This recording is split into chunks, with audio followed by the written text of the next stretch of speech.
Let's return now to the tributes for Aretha Franklin. K.J. Matthews is a US music journalist. She had the pleasure of interviewing Aretha a decade ago, and she joins us now from Los Angeles. And K.J. Matthews, you are one of the lucky few. Yes, I'm elated. You know, I was so fortunate about a decade ago when her people called the network that I was working for and announced that they would do a one-on-one interview. And I was really surprised because usually you get someone on the red carpet and you only have like a minute or at some sort of junket. But this was a one-on-one sit down backstage before she performed. And it lasted for about 20 minutes. And it was wonderful. You know, going in, I didn't know what to expect because I was so nervous, and I knew I'd heard, rumors that she was a little bit of a diva and she was such a accomplished international superstar. But she was just wonderful, very down to earth, funny at times. You know, there was a time where I had announced that she had received some award in 1 year, and she said, no, actually, that was the year before. So we joked about it. But she was just warm and funny and very open. Said that, she does everything that she does in terms of the singing for the fans all over the world. And she was just so humble, considering the fact that she has accomplished so much.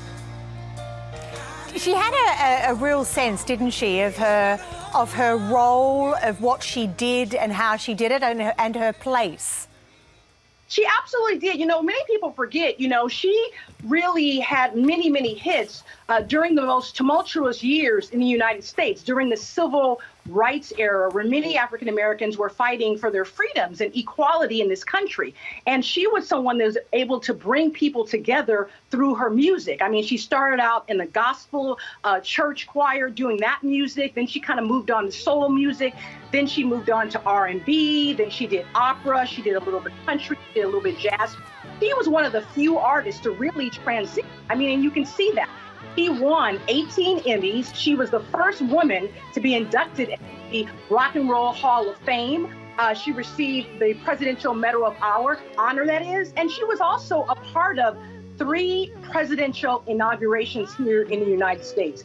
So many artists were also touched by her. There's a really lovely story that when she was first trying to find, her first record label signing, and she was trying to find her style, and it wasn't working so well. And eventually someone said to her, instead of trying to stand up and sing, sit at the piano, just give it a go. And that was when she did I Never Loved a Man. And that was, of course, her first massive hit. And that was the year that she was crowned the Queen of Soul.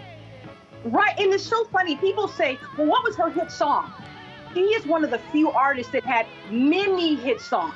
Respect, You Make Me Feel Like a Woman, even pop songs that she had. Who's Zooming Who? People forget about that. A Rose Is Still a Rose. She collaborated with so many artists. She was one of the fortunate ones. I think so many singers today still look up to her and emulate their career after her. They want to be in the music industry for, 40, 50 years and accomplish as much as she has.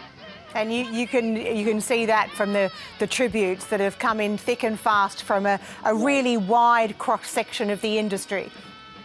Absolutely. You had Bette Midler tweeting about her. You obviously had Hillary Clinton tweeting about her. You had John Legend. You had Jennifer Hudson.